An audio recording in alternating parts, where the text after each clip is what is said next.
And our students spend 7 years studying a so-called dead language.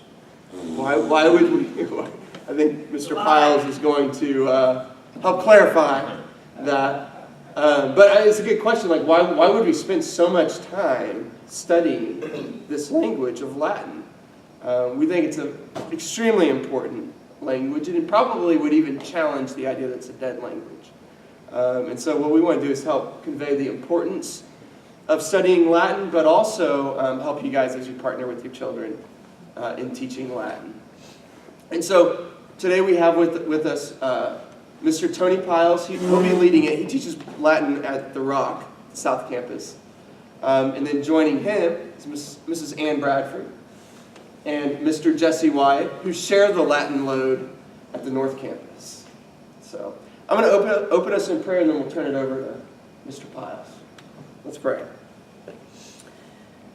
Father, we thank you that you are orchestrating all of history to your good ends, that we are moving towards the restoration of a garden city, a New Jerusalem, where babies can play over the holes of snakes, and lambs will lay down with lions, and your enemies are adopted as your children and lovingly relate to you for all eternity.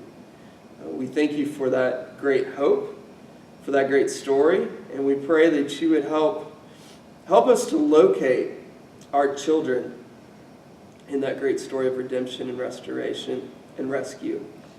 We pray that somehow our work here in Latin would direct our students' affections toward the true, the good, and the beautiful, towards Christ. And it's in his name that we pray. Amen. What grades do we have represented Latin students? Fourth grade? Third grade? Okay. Let me tell you a story. A couple of weeks ago, we had an in-service where we were challenged to think about the way that we assess and the kinds of tests that we write. And one of the things we were told is the test should be a learning experience. Shut up. No, it shouldn't. They should already know this stuff. So I tried something on the next Monday with our 8th graders. So this is where your students will be in a few years. I didn't tell them what I was doing. I went and printed off the 4th chapter of the book of Judith, just straight out of the Vulgate. So this is Latin narrative.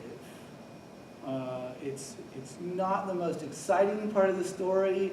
It's not the beginning of the story, just dropping them into the middle with things already going on. Didn't tell them what it was. Said, okay, this is your quiz. You may use your books. I'm going to go get the Latin dictionaries. You can work together. Good luck. It's terrifying, right? Here's this 6 pages of Latin, like printed out with space for notes and no help, and here you go. Here's what they did. They took a deep breath because they were intimidated too, right?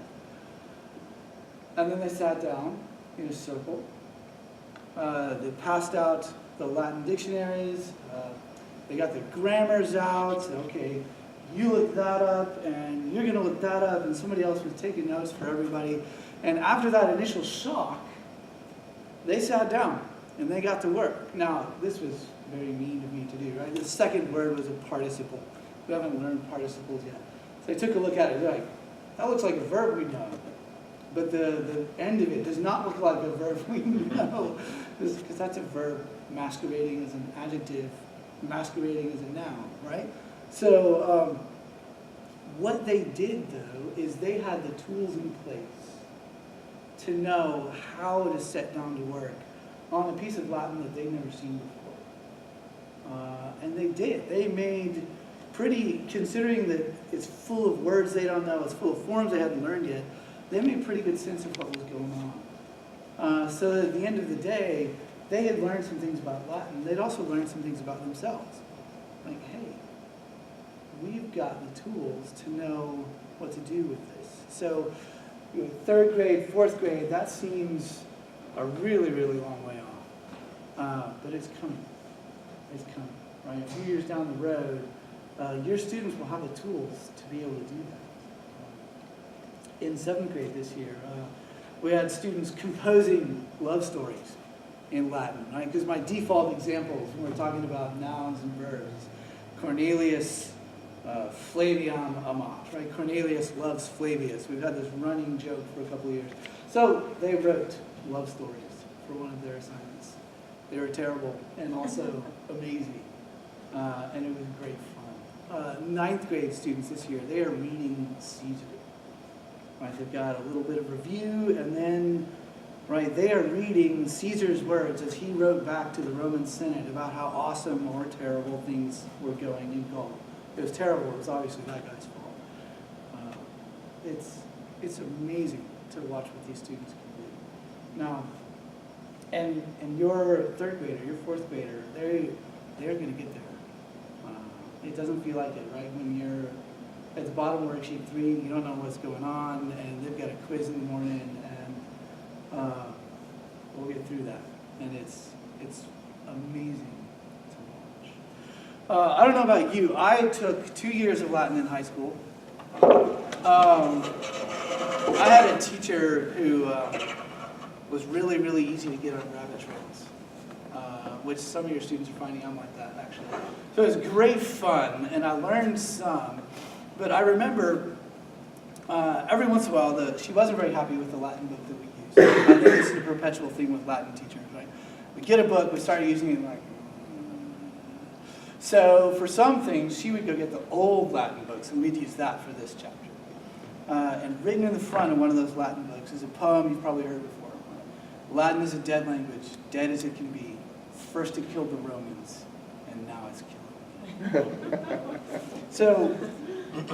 Why do we bother with this dead language? I mean, it's great that, when my kid gets to 9th grade, if they stick with it, they can read Caesar, but Caesar's been translated into English.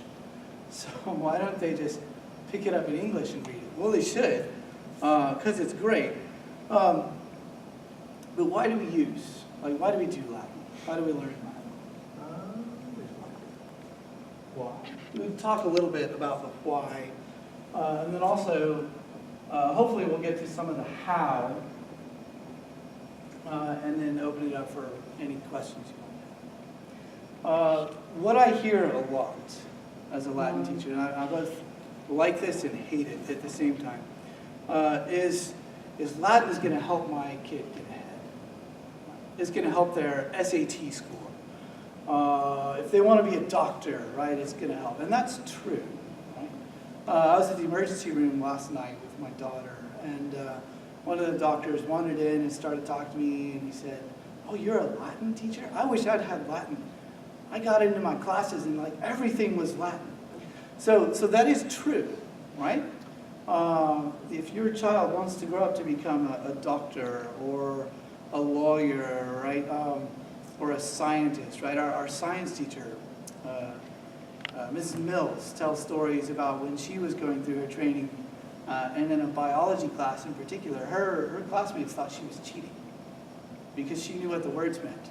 She knew what the terms were talking about, and it's because she had Latin in high school. So that's true. I don't want to knock that, right? Latin is useful in that sense. English is not built on Latin, but English, courtesy of William the Conqueror, right, has a heavy influence from Latin. Roughly 40% of our vocabulary is derived from Latin or languages that come to us from Latin. So it's useful in that sense. It's useful for English. It's useful for helping us understand how language works in general. There are questions we don't ask about English because we know how English works. It just does it, right? But when you're learning Latin, you have to stop and say, well, why is that doing this? And how do I talk about how the words work together in a sentence? You're forced to ask questions about language when you're learning another language that you don't have to ask when you're just speaking in English. So that's going to turn around and help with English, right? If you want later down the road to learn Spanish or Greek or, right, there are things about learning Latin that will help with that. So it's helpful for English. It's helpful for language learning in general. For vocabulary, these other kinds of things. Why else do we teach Latin? Well, Latin has a long heritage. The thing about that poem, right, first it killed the Romans and now it's killing me, is it obscures the fact that Latin has been in continuous use in the Western world for 2,500 years. The Romans conquered what was for them the known world, and they ruled it with Latin. They wrote about it in Latin. Now in the Eastern Empire, everybody already knew Greek. So did the Romans, right? They were happy to use Greek there. But as they expanded west, as they moved into Britain, as they moved north in Europe and south through northern Africa, right? They spread Latin everywhere they went. And they wrote about what they saw in Latin. They composed their histories in Latin. And then when the Roman Empire dissipated, Latin was already there. So that if you were sitting in a monastery in Ireland, right, you could write a letter to someone in Denmark or someone in North Africa, and you could write it in Latin. And it could also be read by someone on the Russian frontier. So that well after the Roman Empire was gone, Latin continued to be in use. And that's obscured sometimes by the way we teach Latin. We focus on this narrow 200-year period. It's like the golden age of Latin, which we don't do at the academy. We focus more broadly on how it was used throughout history, so, which is helpful, right? Because you can read Caesar, but you can also read the conquistadors writing about what they're discovering in the New World in Central America and writing back home about, because they didn't write those letters in Spanish. They wrote them in Latin. When the translators were sitting down to talk about how to render these Hebrew or Greek words into English for this new translation of the Bible that King James had authorized, they had those conversations in Latin. So that Latin has this long history, and learning Latin helps us connect with and also have more direct access to that. So we learn it because of the history of its use.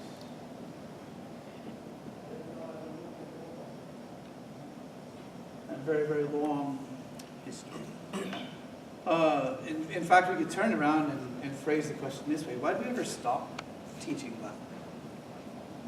Because this was the keystone of an education. And one of the first things you did as a student in the Western world was you learned Latin. Right? Because your textbooks were going to be in Latin.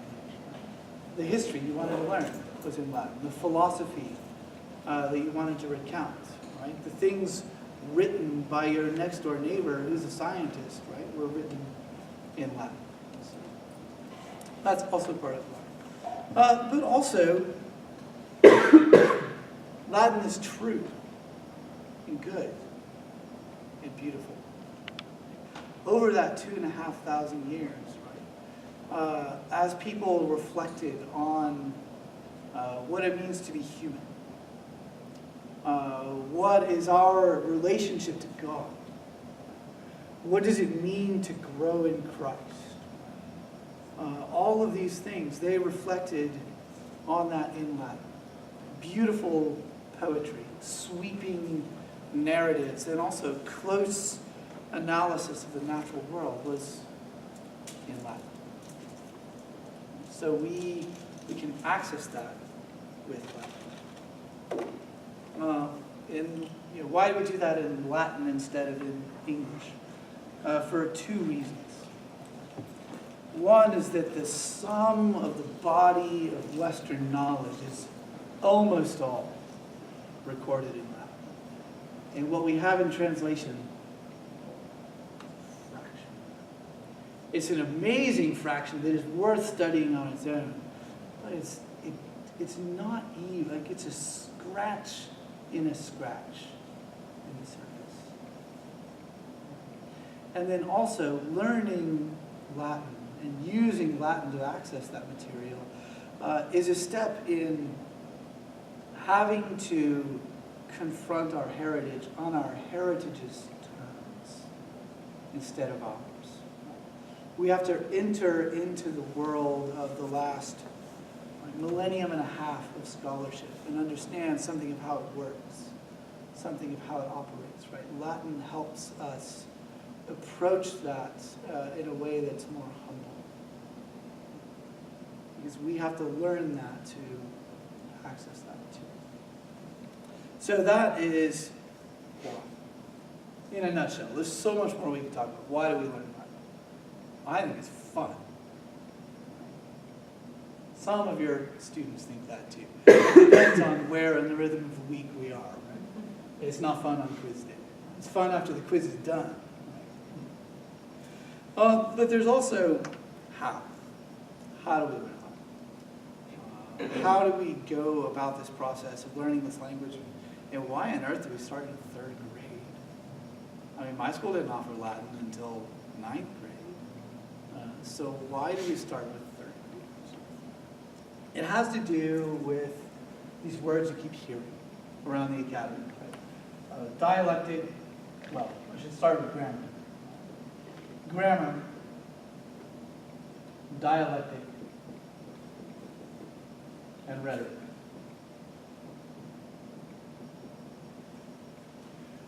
We often think of these as grades, right? Grammar, well, that's up to 5th grade. And dialectic, we all know that really means middle school. Right? We use this term, it means middle school. Right, and rhetoric is high school, and I don't know why we use this fancy word for that. But it's not just grades, it's also learning processes and the kinds of tasks that we do as we learn. Early in the learning process, in general, but also for any particular subject, right, there are basic facts that we need to know. There are things that we can memorize that later we'll come to understand, but right now we just need to get that material in somewhere. And that's a grammar task. Now, in 3rd grade, in 4th grade, even in 5th grade, that's a lot of what we do, is here are some words. Here are sets of endings we use with those words. And then even here's some practice using those endings with different words. Right? And then we'll begin to talk about, well, how are words put together? How are sentences put together? What are the basic patterns we can expect when we combine words into sentences? But it's still working at that level of mostly, getting the building blocks in place that allow us to do more. When we move on to 6th and 7th and 8th grade Latin, we don't leave that behind. Partly because, right, it's not a small code that we're learning. It's this vast language that is so rich and so nuanced and so beautiful that there are always more building blocks to learn. So when we get to 6th grade, we're still learning more of the building blocks, but we're also doing more of translation, doing more of composing Latin. We get bigger texts, and we learn more complicated things, so that we move not beyond the building blocks, but we take those building blocks with us, and we're able to do more. We'll get to a point where we have whole paragraphs to work with. And then we're able to read the Latin and explain what's going on and talk about the difference between, right, why would you use the subjunctive instead of the indicative? Right? We don't worry about that with 3rd graders. We don't worry about that in 5th grade. Right? In 7th grade, that starts to matter. And then rhetoric, right? What's our goal? What's the end of this process? Well, there's not an end in the sense that, right, our desire is that your students continue to use Latin throughout their life. But at the rhetoric level, in large measure, the building blocks are in place. Right? We revisit those to remind us how they work, right? To fill in holes in our understanding. We're still doing translation, we're still composing, but we move toward here's a whole text that is written in Latin. How do we understand what's going on? What are the nuances of Caesar's presentation of his invasion of the colony? How do we see that in the language, right? We're at a stage now, hopefully, right, where we understand the Latin and we can begin to interpret the text. And notice not, oh my gosh, that's third person singular. How did I miss that? Although that does still happen, right? But we get to, why did he phrase it that way? Oh wow, it's because he's heaping shame on this officer over here and trying to subtly communicate to the Senate without coming right out and saying so, that the reason this happened is that idiot over there, right? And able to understand the text. I've been reading Caesar with one of the students I had in 8th grade last year, and I think he's becoming one of my favorite authors. So I'll keep using Caesar as an example. Right, so how do we go through Latin? Well, these are the stages as we move through our Latin classes. But there's also some practical tips. Right? We've got our books over here, but there are some tips that I can talk about that I find help any grade. Any grade. As a 3rd grader or a 9th grader, the same tip works. The way these books are organized, whether it's Latina Christiana or Henry, right? At the back, they have a Latin to English dictionary and an English to Latin dictionary. What always happens, I've watched this happen with students, is they start translating, they hit a word they don't know. And it's like they really, they want a paper cut. Like, oh, it's not there. Oh, it's not there, right? And they start flipping through. I tell my students this at least 3 times a week, right? The fastest way to find the word you don't know is to go to the dictionary at the back. Because it has them. It has them in alphabetical order. And a tip that I didn't get until grad school, that I wish I'd gotten as a middle schooler, right? Is when that happens, right? When there's a word that you're supposed to know, that you don't know, and you've got to go to the dictionary to look it up. Do that work, right? Go to the dictionary and look it up. And then right there on the page in the dictionary, right? When you find that word, put a dot next to it. See, it happens, right? Sometimes there's a word you're supposed to know and you didn't sleep well last night, or your buddy's distracting you, right? And it falls out the back of your brain. Right? And you see it, and it's back, and you've got it. Right? And you'll never, ever forget that word. Sometimes that's not what's happened. Right? Sometimes there's a list of 11 words you're supposed to memorize, and you learned the top 3. Right? Or none of them. So if you go to look up that word, right, and this only works, right, if you're always going to look up the words you don't know. If you go to look up that word, and it's already got a dot next to it, stop everything you are doing. Make a flashcard for that word. Because that is a word that you're supposed to know. That you're having trouble with. Because it's not the first time you've had to look it up. Right? The other thing that does for a student is when it comes time to review, right? We've done 5 lessons, now we've got a unit test coming, right? And you look at that review section and it's got 50 words in it. Here's what happens. Start down the list. I got that one, I got that one, I got that one, I got that one now, I got that one. What's the word? But maybe there are 7 of those 50 words that they really don't know. And about 5 of them that they need to spend a little bit more time with, and they'll be okay. If they've been doing this, right, they already have those words they're having trouble with in a stack. So they can quickly go down that list, review the words that they know solidly, and then spend time with those flashcards to learn those other words. There's only, I think, about 4 or 5 students I've convinced to actually do this. And they're benefiting. They're benefiting. I wish they all would. So if you can make your students do it, it will help us. Another thing that I make students do that is very helpful is I just take a manila folder. And as we learn new word patterns, right, say, okay, write that down on your manila folder. I call it a study guide. That manila folder, right, it gives you 4 sides to write those patterns on. And, you know, they're like 3 cents a piece. So when you run out or you mess something up, I'm happy to give students money. Now, what usually happens with those is one of 2 things, right? They write it down because I threaten them with a grade on it. They have it on Monday, and they never see it again. That's one thing that happens. The other thing that happens is, now, instead of looking through my book for those word patterns, I just put that next to me.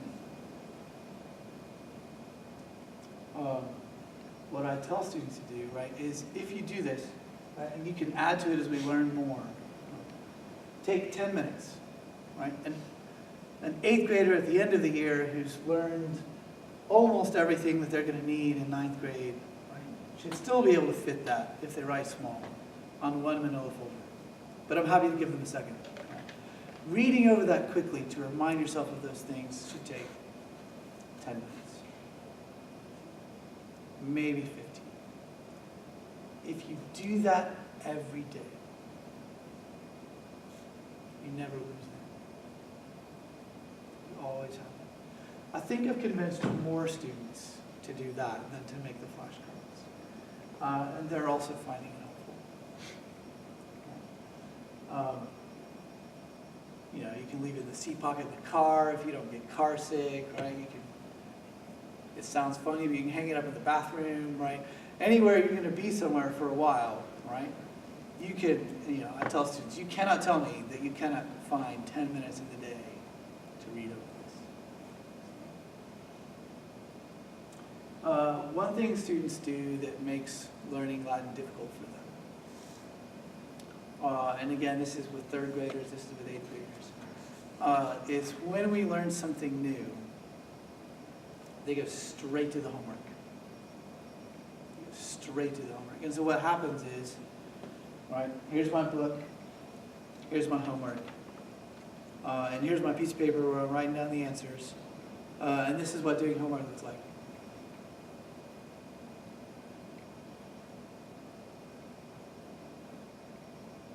And I tell students, right, you're not learning the material, you're learning how to look things up more quickly. So an exercise that should take 30 minutes takes you 3 hours. And you get 5 paper cuts. Because you spend most of that time turning pages. So something you can do as a parent, and something I try to do as a teacher is, have you memorized that pattern yet? If you memorize the endings, right? If you put it down on your study guide, if you're reading over that a couple times, or even just once every day, honestly, even a couple times a week. I'd be happy with a couple times a week, but if I tell them that, they'll aim for a couple times a week and do it a couple times a month. So that ends up eating a lot of time with homework. The other thing I would say, just in general, is I love Latin. And I want your child to love Latin. And they may never get to a point where Latin just gets them really excited in the morning. Some of them will, but we can make Latin less painful. And I don't bite. Mrs. Bradford doesn't bite. Mr. Wyatt, as long as he has food, right, he won't bite. Right? But really, send us an email, give us a phone call, right? If your student has an exercise that, Mr. Pyle said should take an hour, and they spent an hour and they're on 10 out of 30, right? Give me a call, because that's not how things are supposed to go. And what that probably means is there's a missing piece of information. Right? It might mean that a student is doing their homework at the same time they're watching a show, or they come in and they write something down, they go back out and play ball for a few minutes. I've had a student this semester tell me, yeah, that took me 3 hours, because that's what he was doing. He'd come in, he'd write down one sentence, and then he'd go play ball for 20 minutes, and then he'd come back and write down another. But we don't want them to spend 3 hours. So, and we're happy to help figure out why something's taking longer than it should, what we can change, what we can do differently. Mr. Bradford, Mr. Wyatt, is there anything you'd like to add to that? Yes, ma'am. That's a question. Certainly. So really the goal for grammar is really just exposure and also absorbing the vocabulary. Yes. So early, deliberate exposure, absorbing the patterns, so that those patterns become second nature. Right? There are always exceptions to the patterns. My experience going through as a language learner, right, is the first year, and this is as a high school and college student, right? The first year is this is how it works, and the second year is by the way we lie, because there's always exceptions to the patterns. But if we get the patterns in place in grammar, right, then we can deal with the exceptions, and they'll actually make more sense as we get to dialectic and then move on. People will tell you that they like Latin because it's regular. No language is regular. It's regular until we start using it. But it's predictable, and there are patterns. And some languages deviate more from the patterns than others. English is terrible in that regard. We're so fortunate being able to learn English as a first language.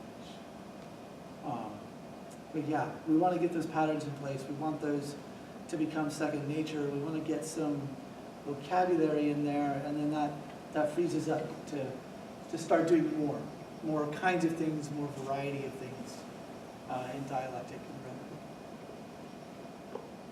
Maybe the most important thing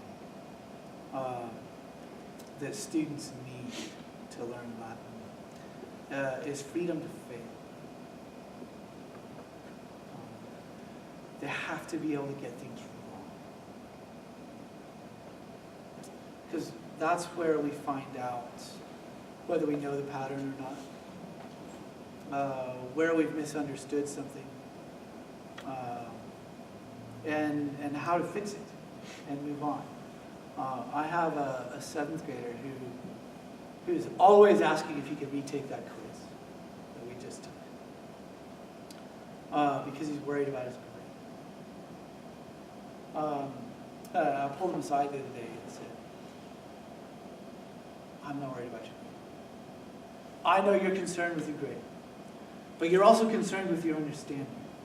And you're figuring out what you don't know, and you're fixing it. And I think that's brilliant. That makes me very, very happy as a teacher. So the answer is not no about retaking the quiz, but let's see how this test coming up goes, and let's talk about it. But know that I am well pleased with your learning. And so if you're feeling pressure from me, please don't. And if it would be helpful for me to talk to your parents about how you're doing in Latin and the things that you're learning, I'm very, very happy to do that. But students need to be able to fail, need to be able to make the mistakes. And every once in a while I'll talk to my students about that, and I get a smart aleck comment from the back of the room. But what if I get everything right? And I'll give you something harder. Because that's how they work. What other questions do you have? And Mrs. Bradford. Okay, Yeah, Mr. White, feel free to jump in. yeah. Well, one of the things I want to say is I want you guys to know that we are really on your child's team. You know, we really want your children to succeed in Latin, you know, and I really think that's our goal. And you guys are like early, you're getting in on this early, and I would like to encourage you to try to learn right along with them. You know, it is so fun. Latin is really a fun thing. And if you could like engage with them in this process of learning Latin and make it fun, you know, I'm trying to make it fun for them, even the dialectic, you know, especially grammar, you know, because I think, you know, there's so, like you were saying, there's some vocabulary forms, how are we going to make that interesting? And if you're blended, your job at home is to kind of try to make that interesting. You know, so figure out, you know, and we'll help you. You know, I have parents emailing me a lot. Well, I don't understand what this means. Well, I'll tell you. You know what? So just email us, you know. So if you're getting to a point and you're like, now you need to know how to translate each different case, you know, and you can't quite find where that answer is. So easy for us to just email you. Here it is. And then you can help your child. And now you've learned it. You know, and chances are you might have another one coming up. So you might as well learn it with the oldest one. You know, there also, I mean, there are DVDs available. So you can, you know, especially if you're just beginning and like you're in first form and you want to buy the first form set of DVDs and then watch it along with your students, you know, that reinforces it for them. And now you've taken a step in the learning curve. Latin is so much fun. As you get to dialectic especially, and you start, I love when they transition from 5th and then they come into 6th grade and within 2 months, they are translating paragraphs this long. And they're like, you know, they're so stunned by their ability to do that. And I feel like Latin is one of those areas that they can feel so successful. You know, because they are taking something that looks so hard to the world and they're succeeding. And the other thing is, and you'll be able to help them with this, is I tell them when I'm learning something new in Latin, I'm always learning new. I don't know if you are also. I'm always like trying to expand my knowledge of Latin. Mine looks just like their homework. I take a red pen and I'm marking through my mistakes. You know, we're all on this journey together. You know, and I think it's really helpful for them to know that it's okay if half of this paper is red. Because we're on a progression. We are all learning this beautiful language together. I'm sorry, I went on too long. I'm passionate about it, you know, and I think you guys can be too, you know, in this learning. And we're here to help you guys, just so you know that, you know, however we can help you. So, you guys have other questions?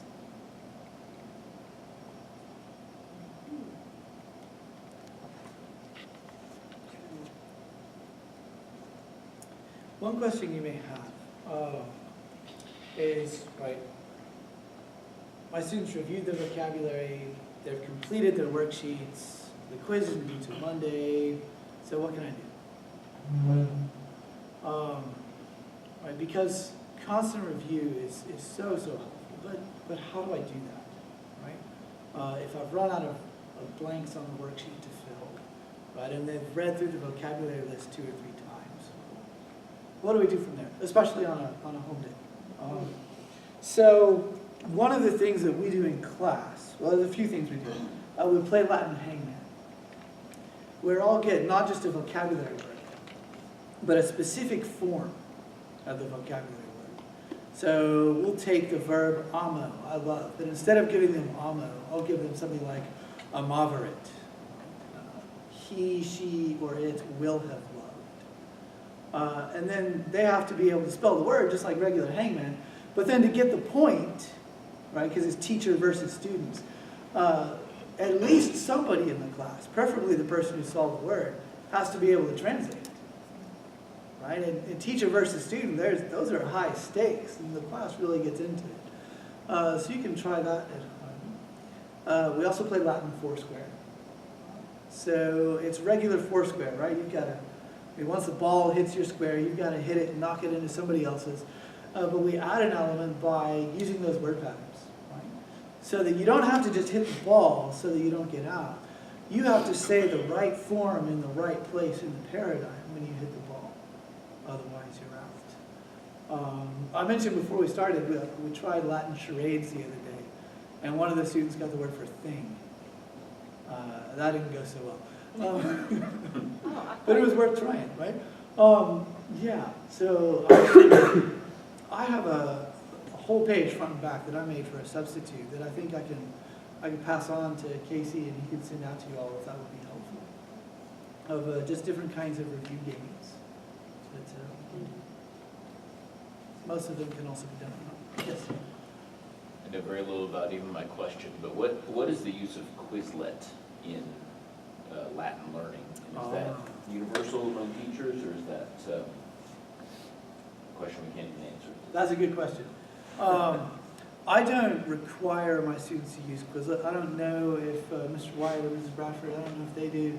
I have lists for some of the textbooks, and Henley especially, the dialectic textbook. All of these textbooks are in wide use. So other people will have prepared lists. What is Quizlet? Quizlet is a website. It's also an app where it's essentially electronic flashcards. Oh, okay. So you can just do flashcards. You can do it where you've got to type in the answer.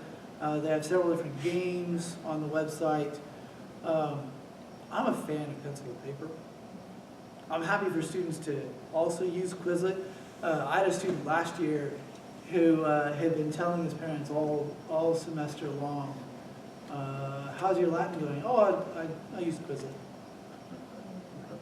And his grade wasn't doing very well. So in January, this was they didn't talk to me about this, they just had their son do this. They started making him write down all of his vocabulary with pen and paper when he was studying.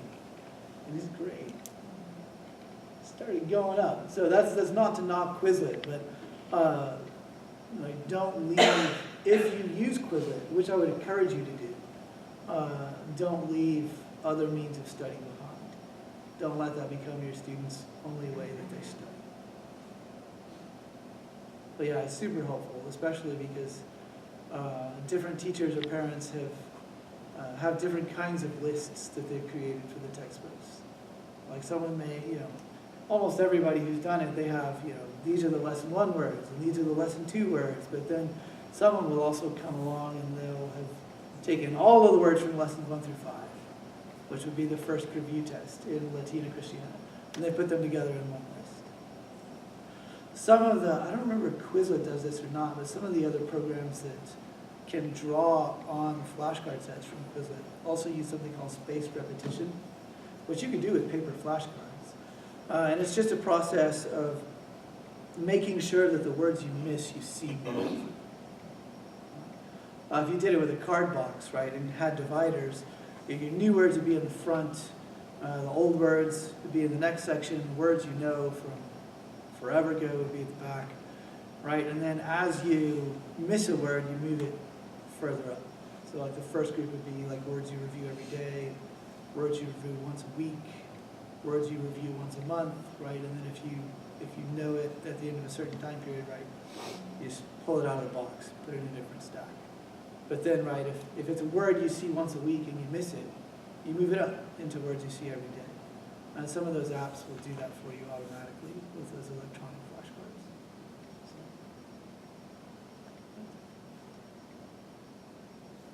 Mrs. Bradford, do you have anything to add about Quizlet? I know Well, I do. students use, I Okay, know so Cora it- loves using it. Well, yeah, so I use it a lot, and I use it as competition amongst the students, and so I find it's really helpful, especially in the academy where the kids don't get a lot of electronics.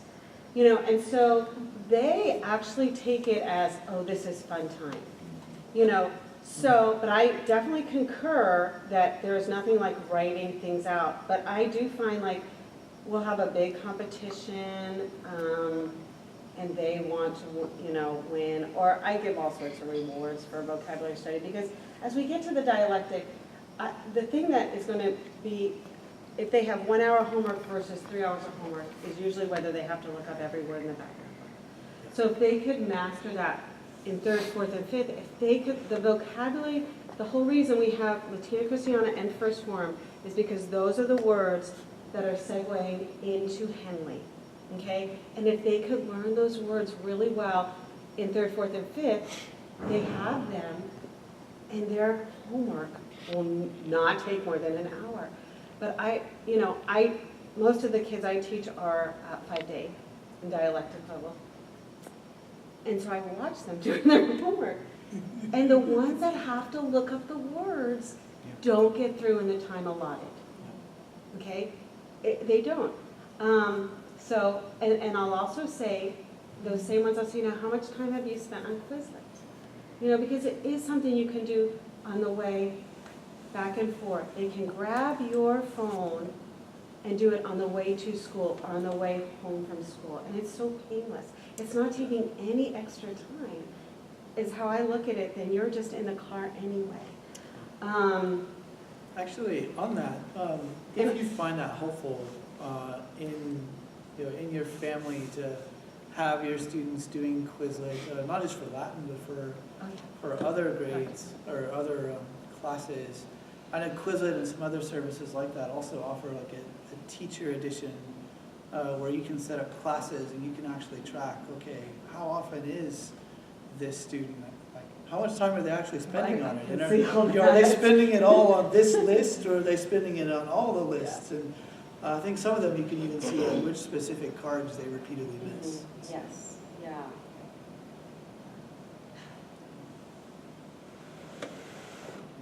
Our daughter is in Mrs. Bradford's class. She's in 5th grade, and she has had hardly any interaction with electronic device, like doesn't have an iPad, doesn't have an iPhone. So, like you said, this is like a big deal for her to get on the computer and do it. And there's a few And games so out while there. the medium's not perfect, Yeah, I think it that's is right. probably strong. The fact that she enjoys like doing it, we're kind of like, yeah, it's a good little way to begin interacting with 10 minutes a day. a computer. Yeah. So.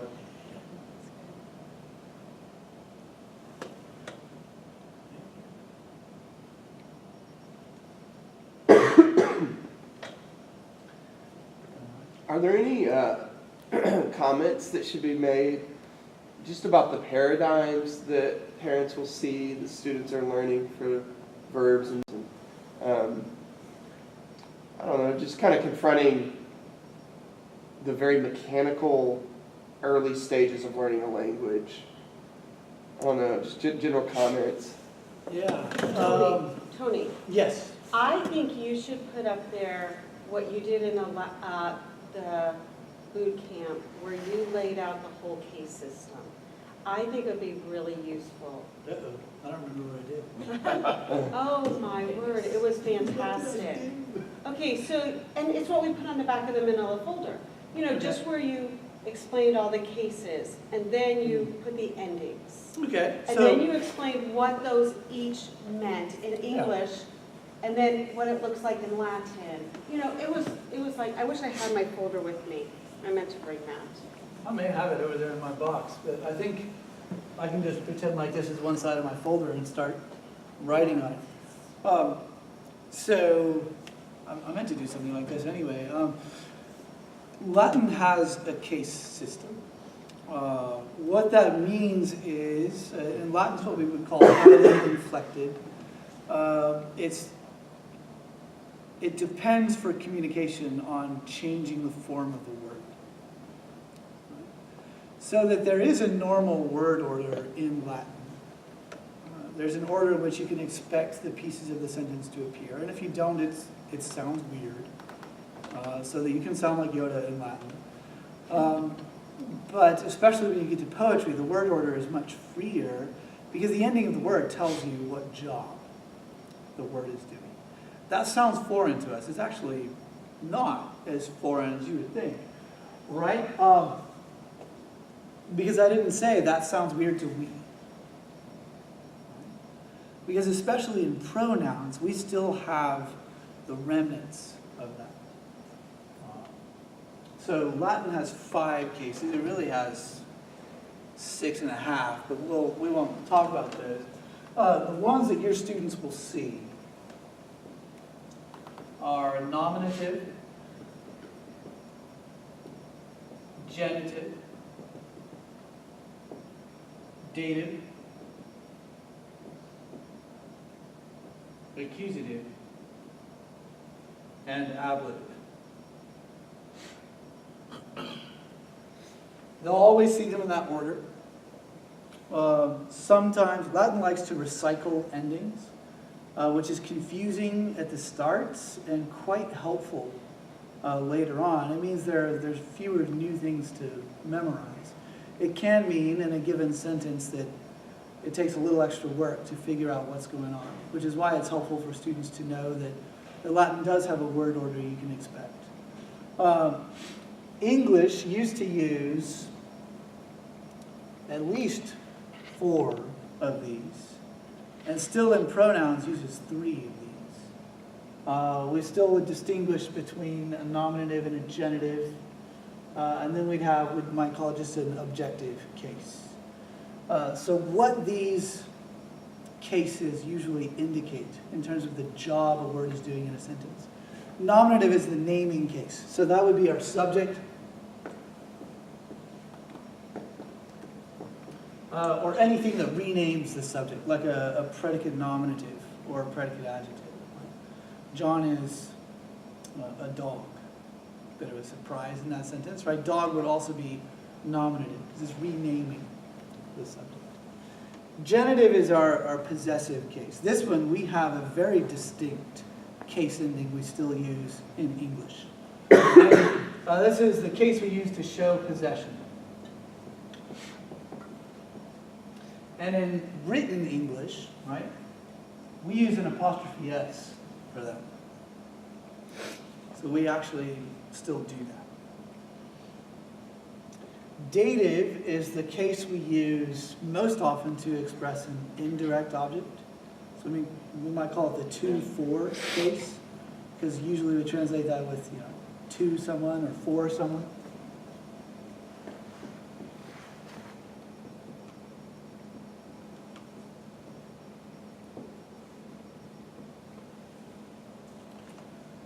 Accusative is the case that we most often use for the direct object.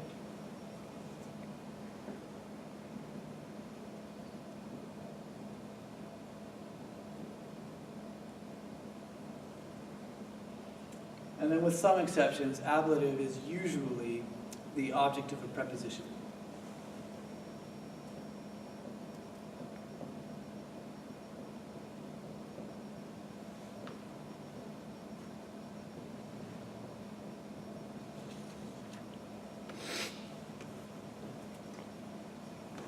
So what does that look like in translation? Well, let's say we had the word mensa. I think you guys have already seen mensa around about lesson 2 or so in 3rd grade. It's come up, I don't think that's a word it uses in 4th grade for first declension, I can't remember.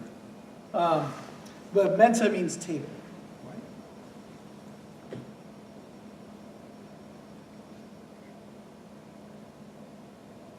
So the form it would take to reflect these different cases would be mensa, mensae,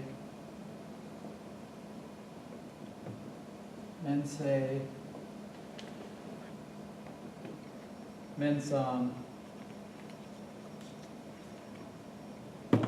and mensa. This all has to do with the table, right? But how would this case, or these different cases, be reflected in English translation? Well, if it's a subject, right, we'll just say the table. And because it's the first word in the sentence, we could even capitalize the T. Right?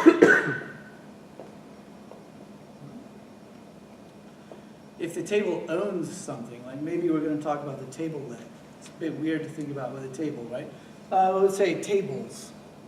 Right? Sometimes that gets confusing. We're not sure whether we're talking about more than one table or not. So we could instead say of the table.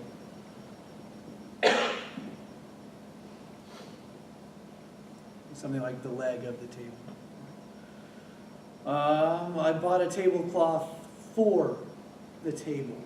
Right? That's something about, that's how we might construe a dative. So to or for the table. We don't do anything special for a direct object in English, but it would often be the last word in a sentence, right? I like the table. So we could represent that in translation with just the table, and maybe put a period after, assuming it's the last word. And then an ablative would be something like by or with or from the table.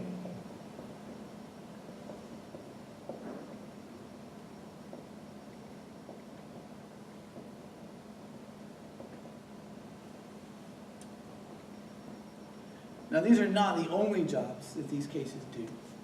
And that's some of what we get into dialectic Latin, right? There are more things than this you can do with the accusative. The ablative, sometimes you have to use a preposition with it, and sometimes you don't. It's so funny when we first start learning prepositions. We'll learn the preposition cum, which means with, and it takes a dative. And so someone will go to their translation, and they'll start working on their homework, and they'll get translations like with, by, with, from the sword. Happens every year. But this is a true, it's an oversimplification, but it's a true summary of what these cases do and how they work and what they're telling us about what words do in this sentence. I actually have this printed off as a blank chart, and I just will, and I have enough of them that at any moment, in any class, I can just hand it out to students as a pop quiz. Partly if they're being too loud and need a reminder to be quiet, right? But also because they can never ever afford to not know this. Right? This is one of those basic building blocks that they get in 3rd grade, right? That they get again in 4th grade, that we talk about in 5th grade, that in 6th grade we present all over again, that in 7th grade I'll ask them a question assuming they know this. So, but this is helpful, I think. And then you can see, right, if you have this in place, you can begin to see how the endings relate to what the word is doing in the sentence. So. You can buy study guides like I described making, or with the manila folders. I have one for Greek and Hebrew from back in the day, and I never use them. And there's a couple of reasons I don't use them. One is I'm lazy and I need to work on my Greek and Hebrew, right? But another is the organization of material doesn't make sense to me because I didn't make it. Right? The things I wish were on there are not on there. Right? Like I'm past the alphabet. I don't need the alphabet on there. It just takes up space. What I do need is a description of how this preposition works. So by having students make their own, first of all, that's one time they've sat down and they've actually studied the material by copying it. But also, it's a manila folder, right? It costs 3 cents instead of $8. They can organize it in a way that makes sense to them. They can do it over again if they don't like how it looks, or they don't need that on there anymore, or it turns out they need more space. And there's also then, there's usually space around what they've written to write themselves notes. Oh, we learn neuter endings for 2nd declension, and then we also learn them for 3rd, but there's actually a rule that we can summarize that we can write in between them, and if we know the rule, we only have to know one set of endings for 2nd declension or 3rd declension. And then we can just apply this rule that we have to know anyway, because it's going to be a question on the quiz. So there's a lot more space for them to do those kinds of things. Make it personal and add things that are more helpful to them.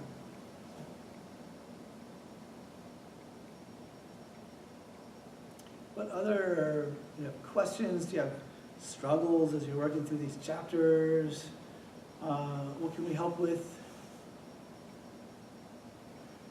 Angry comments about how that one worksheet was graded.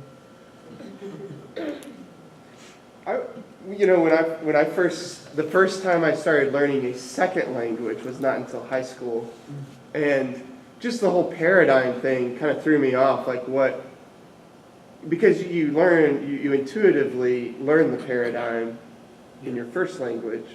So could you explain just some, I don't know, challenge? Well, for example, the by with for, like that makes sense. I understand why the student would translate something by with for.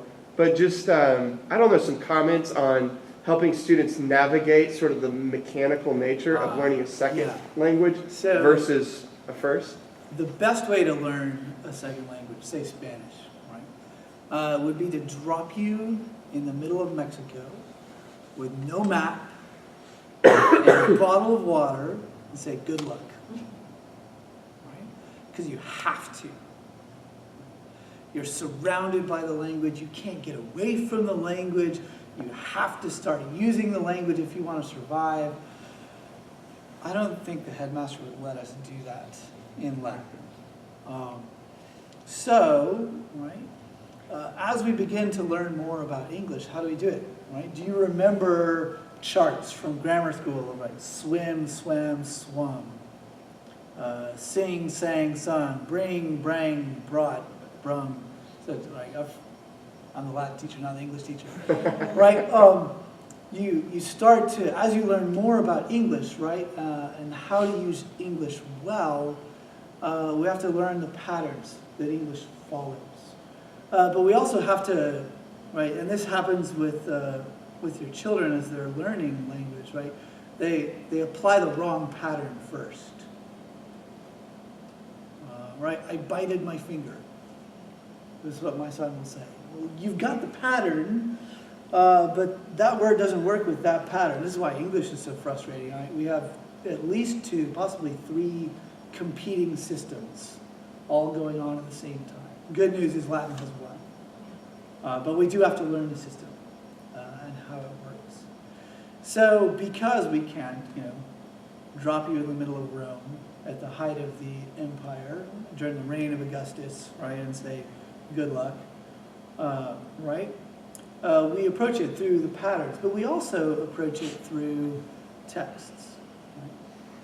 So that sometimes what we'll do in 3rd or 4th grade, the older students enjoy this more, actually. As we finished a quiz, our tasks are done, so we'll read something in Latin. I've got Winnie the Pooh, Harry Potter, The Hobbit, a few other things that are in Latin where I can copy it and let them see it on the page, or just read it and they can hear it. And it's so fun to hear students, as they're looking at it or as they're listening, say, I know that word, or that's how that works. But by building in the patterns, right, it helps us to recognize things when we see them. And then also, right, it uses more tools. It equips our toolbox and puts those things in place so that we can access them later when we're reading or writing in Latin. Still be great to just drop them in the middle of somewhere. And Where would we drop them? Yeah. For Latin? Maybe in the middle of the Vatican. Okay, there you go. I have this conversation with students actually. They're like, Latin's a dead language. No, it's not. There are people who use Latin every day, like yesterday and today and tomorrow. And you could be one of them, right? Or you could read what they're saying, right? So,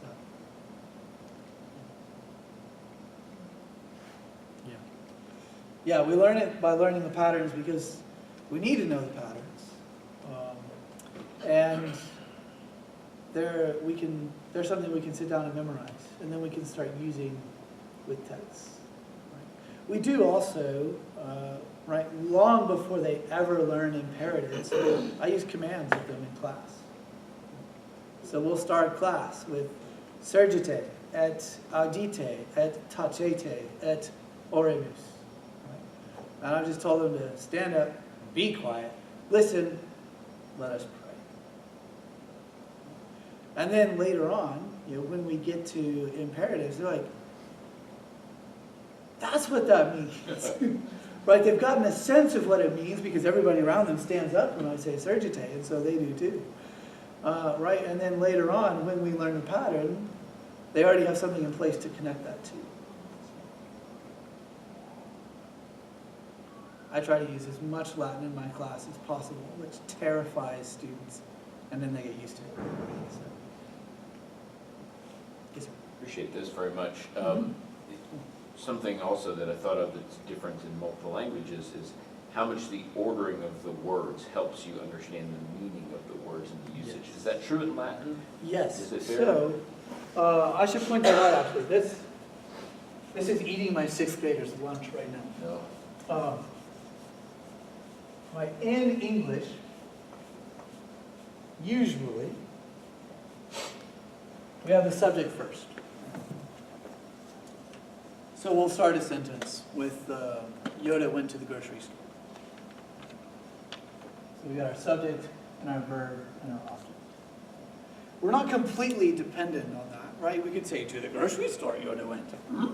And will be understood, but it's odd. It's a bit weird. Latin, usually, partly because they didn't use punctuation, right? It's all capital letters. You're lucky if you've got spaces. They'll break lines in the middle of words, right? So the way you know you get to the end of a sentence is there's the verb. So usually Latin will put the subject first, and the verb last, and anything else in between. So you may have the object here. Now, because the ending on the word tells you the job that it's doing, you can monkey with that, right? You can put the object out front because you want to emphasize it, right? If you have a prepositional phrase that gives the reason for something being done, you might put that all the way out at the front. But in general, you can depend on the verb being last, right, and the subject somewhere near the beginning, unless the endings on the words tell you different. But what happens is students will come to a Latin sentence, right? Latin word, English word. Latin word, English word. Latin word, English word. My translation doesn't make any sense, Mr. Piles. It's like, no, it doesn't. No, it doesn't. And usually there are two things going on, actually. Right? Part of the reason that they did that is because they're not attending to the endings on the words, which would help them understand, oh, this is how Latin says it, but I actually, to make sense in English and not sound like Yoda all the time, I actually need to put those in a well-ordered English sentence. And then the other direction as well. They'll do the same thing, right? English word, English word, Latin. I won't let them write English words down. I'm like, subject, verb, direct object, every time. Find your subject, go looking for your verb before you do anything else. Yeah. Yeah, in the early stages, or when you're working through something that you don't know, I tell my students, where's the verb? I actually have 4 or 5 questions that I tell students to ask. Right? This is how you translate well. The first thing you need to do is ask yourself, what language am I looking at?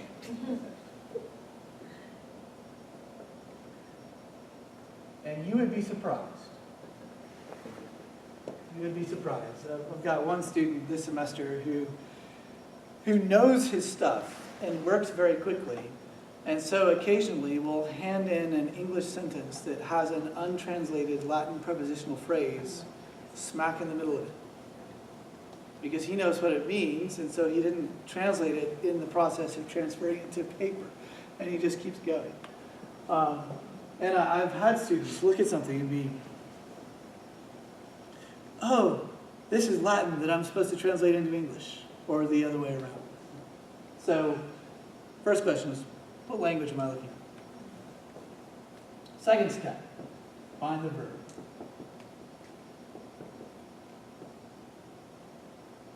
Which is usually at the end of the sentence. For a few reasons, right?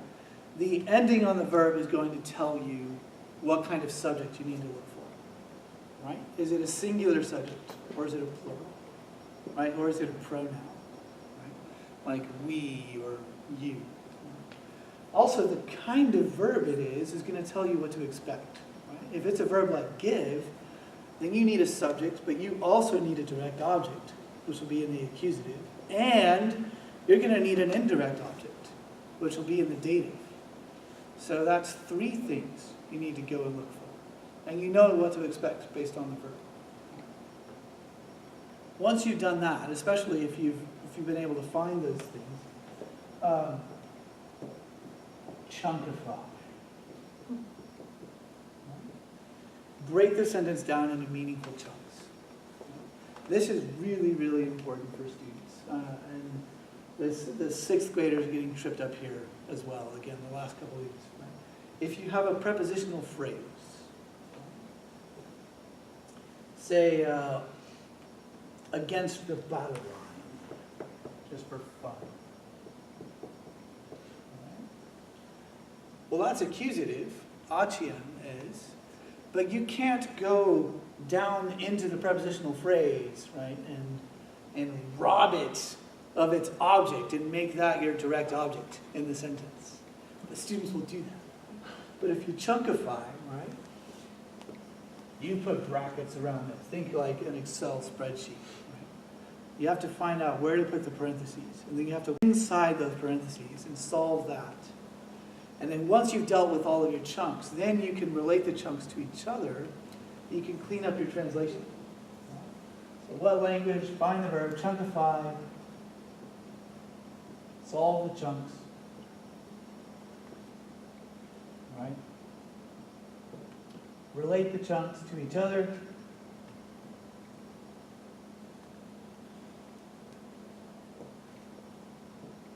And then 5, clean up. Because our goal is not Linglish. And I remember students' faces when I first told them this, because I worked on a sentence on the board, where we had a sentence and then I did this, and it was a huge mess, and then at the bottom I wrote a clean English translation. And one of the students said, "Is it okay if my homework looks like that?" Of course! Please! If you do that on your homework, I can see your process. And if you're getting that process wrong, we can see what's going on and we can fix it. Please, please, please. So, absolutely. Students who do this find this helpful. Students who don't do it laugh at the first question and then get their translations wrong.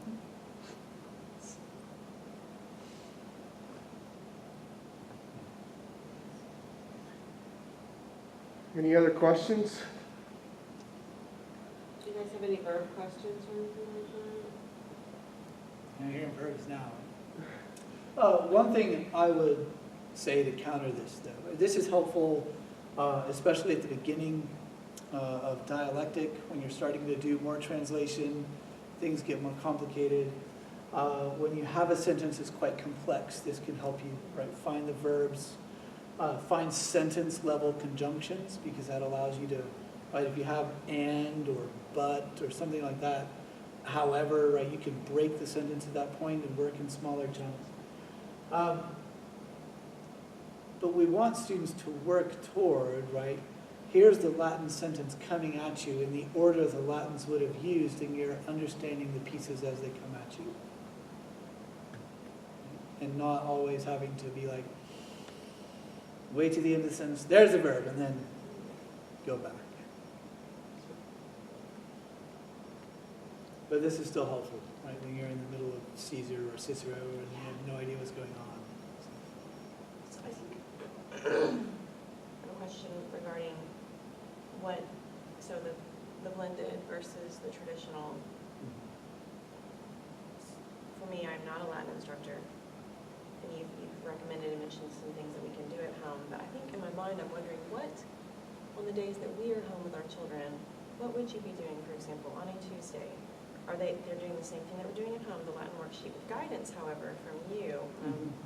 Trying my darndest to do a good job, but I'm also changing a diaper and helping my 2nd grader and my kindergartner and trying to navigate all of these things and realizing my desire is to learn alongside my son, but knowing that it's not happening in the way that I would, the reality of my life is not matching the desire. for what I would like to be accomplishing. Yes. So I'm curious, when you're doing the worksheet in class, but on top of that, are you doing anything else? Is there anything on the, does that make sense? Yes, Does my yes question it make does. sense? Okay. Yes, it does. And as far as, 5-day in class, there's an ideal and there's a reality, just like there is at home. Right? Okay. On the day, when you've got them set up doing their worksheets and then things fall apart over here and you come back and they say they're done and you wonder, right? That happens in class too. Mhm, yeah. We have 2 worksheets to get done today. Guys, this should be a piece of cake. Johnny has questions. Susie falls out of her chair. Everybody's cutting up. We lose 10 minutes of class time. They've got a worksheet and a half still that they need to take home and finish because it's due tomorrow. And so that happens in class too, is part of it.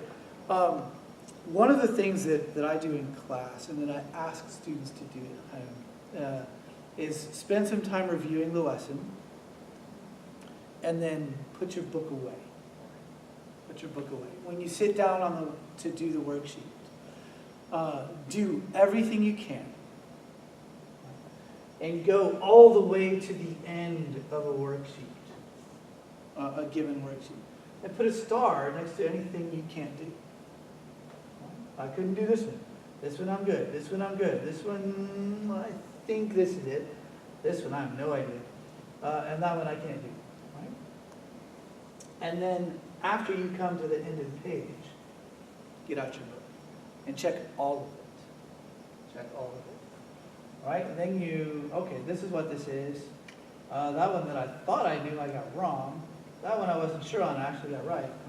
And then these stars on their workbook page give them a list of the things they know and the things that they don't. So I have them do this in class too, and sometimes I have to actually take their books away and put them in a different part of the room. Because otherwise, as soon as I start helping this student, the student over here is like, Right. which makes the worksheet take longer, right? And it also leaves them in a position where they think they know all the material in the lesson, and then they get the quiz when there's no book, and they can't do it without looking. So that's one thing. Third grade especially, spelling matters for Latin. And I'm wrestling, this is my first year with third graders, I'm wrestling with how to do this effectively with third graders where some of them don't spell their name the same way on Wednesday that they did on Monday. So one thing I've started doing in class and encourage students to do at home, because those quizzes, usually it gives you the English and wants you to spell the Latin, is get out a piece of paper, right? And write down all of the English glosses for these words, and then close your book. And then same process, right? Write out what you think the Latin means. All right? And that one I didn't do, right? And then go and open up your book and check. Then fix your spelling as you go.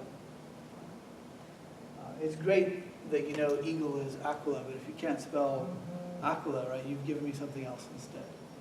So, and I think that is helping my third graders spell their Latin better. Those are a couple of things. The review games that I'll send along, those will help as well, I think. If you have time to sit down and interact with them, and I know what that's like. We've got 5 children and a 6th on the way, right? Home's crazy. I try to help my wife with the 2 that we have in blended on Tuesday and Thursday, and sometimes we just can't. But when you are able to sit down, right, you can drill them on vocabulary as well, right? Where you're sitting there with the answer key, with their book or the teacher edition of the book. You can say, well, what's this one? And what's that one? And so that helps, and that will also help you learn as well. What I do most of the time for homework, whether it's the worksheets for the grammar or things I assign for dialectic, is on the homework, I just do a completion grade for my class because I want students to make the mistakes and then fix the mistakes so that they learn. In grammar, what that usually looks like is they'll do it and then their parent will look over it and mark things wrong, or in class, I'll go over it and mark things wrong, and then on days when we're all there together, I'll spot check. Right? I'll say, what's the answer to number 7? Are you sure? Right? And we'll talk through. In middle school, what that usually looks like is they'll do, say, exercise 303, and then the next day we'll work through it, and different students will translate different parts, and then they'll make corrections on their own papers as